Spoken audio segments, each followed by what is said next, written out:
మనసు కవి ఆత్రేయ గారు మామూలుగా ట్యూన్లు రాయడం అరుదు. స్వరాల చట్రాలు నా చేతుల్ని కట్టిపడేస్తాయి బాబు అంటూ ఇబ్బంది పడేవారంట. కానీ అభినందన చిత్రం కోసం ఒక పాటని ఆల్రెడీ సిద్ధం చేసేశారు ఇళయరాజా గారు. రికార్డింగ్ రోజు పొద్దున దాకా పాట రాయడానికి చాలా ఇబ్బంది పడ్డారంట ఆత్రేయ గారు. ఆ తర్వాత ఏం జరిగింది? ప్రత్యక్ష సాక్షి బాలుగారు ఇక్కడే ఉన్నారు కాబట్టి వారిని అడిగి తెలుసుకుందాం. ఇప్పుడు ఆ అందమైన పాట విందాం. ప్రేమ ఎంత మధురం. ఈ పాట అవుట్ అండ్ అవుట్ ఇళయరాజా గారు ప్లస్ ఆత్రేయ గారు ప్లస్ బాలు గారి సాంగ్. ఆహ్వానించేస్తున్నాము శ్రీ ఎస్పి బాలసుబ్రహ్మణ్యం గారిని.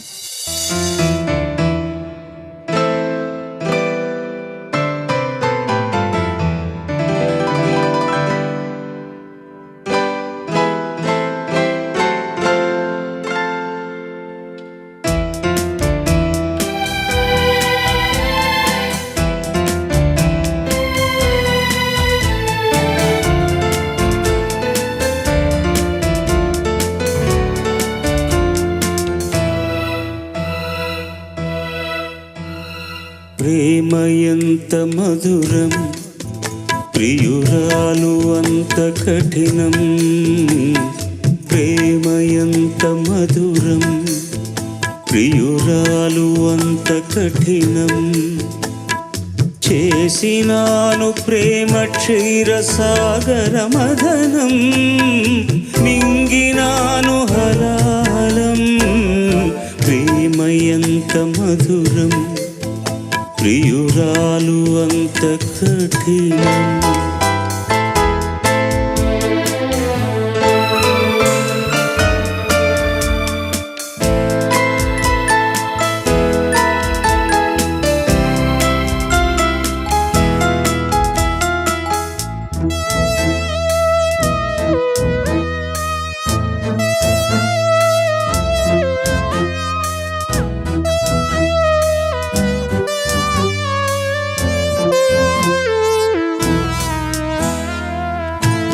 ప్రేమించుటేనా నా దోషము, పూజించుటేనా నా పాపము. ఎన్నాళ్ళని ఎదలో ముళ్ళు, కన్నీరుగా ఈ కరిగే కళ్ళు. నాలోని నీ రూపము నా జీవనాధారము. అది ఆరాలి పోవాలి ప్రాణము. ప్రేమ ఎంత మధురం, ప్రియురాలు అంత కఠినం.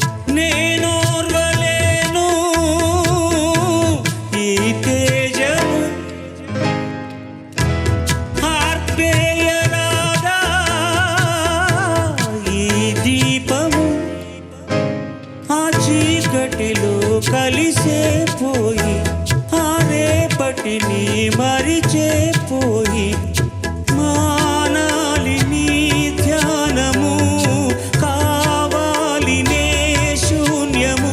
అప్పుడాగాలి ఏ మూగ గానము. ప్రేమ ఎంత మధురం, ప్రియురాలు అంత కఠినం.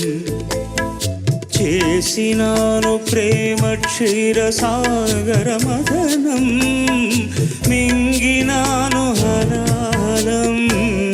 ప్రేమ ఎంత మధురం, ప్రియురాలు అంత కఠినం.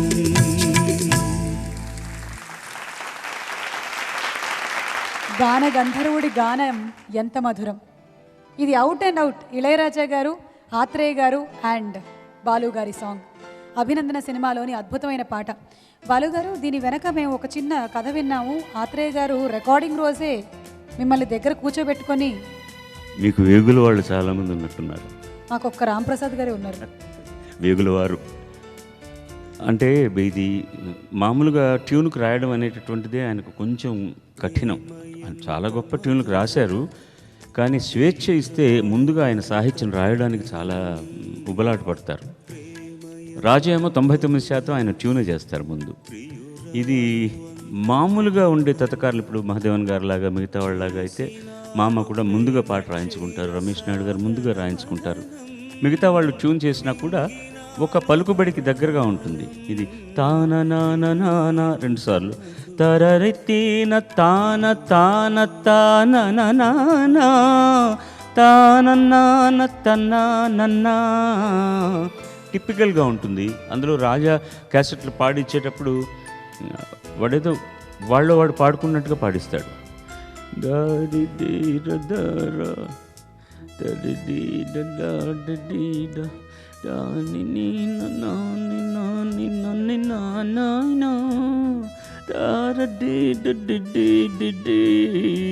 ఎగ్జాక్ట్లీ ఇలాగా ఉంటుంది.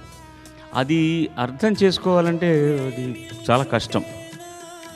ఆయన పాపం ఏదో అర్థం చేసుకొని రాయాలనుకుంటున్నారు, రికార్డింగ్ వరకు కుదరలేదు. ఒకవేళ రికార్డింగ్కి ఆయన పాట ఇవ్వకపోతే ట్రాక్ తీసుకుందాం, రాశాక మళ్ళీ బాలు చేత మిక్స్ చేద్దాం అనుకున్నాను. నేనేమో నా టైంకి నేను వచ్చేసరికి బోధి వృక్షం కింద శాక్యమునీంద్రులాగా కూర్చుని ఉన్నారు ప్రసాద్ స్టూడియోలో. అయినా ఎప్పుడు కాంటంప్లేటెడ్గా ఉంటాడు, కళ్ళు ఇలా మూసుకొని, చేతిలో సిగరెట్ ఉంటుంది. అది ఎప్పుడు పేల్చరు, ఆయన చేతిలోనే కాలు కింద పడిపోతుంది.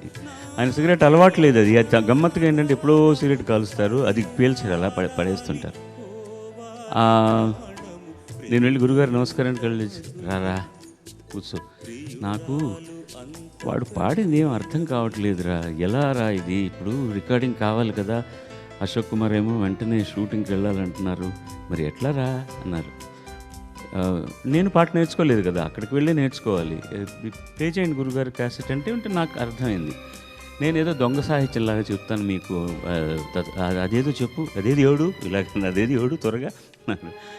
అది ఏదో నేను దొంగ సాహిత్యం చెప్పాను అనమాట. నాకు నువ్వు ఇష్టం ప్రియురాలు అంత కష్టం, చేసుకుంటే ఎంత పుణ్యం ఉంటుందయ్యా అనేదో ఇష్టం వచ్చిన మాటలు రాసి, ఇప్పుడు అర్థమవుతోంది రే నాకు, నేను రాయడానికి ప్రయత్నిస్తానని అరగంటలో పాటించేశాను.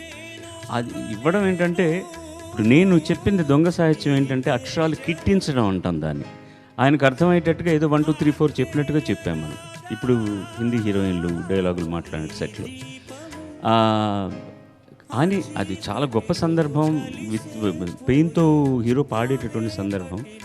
దానికి ముందు అసలు ఆ హలాహలం అన్నమాట, ప్రేమ ఎంత మధురం ప్రియురాలు అంత చేసినాను, ప్రేమ క్షీరసాగర మదనం మింగినాను హలాహలం.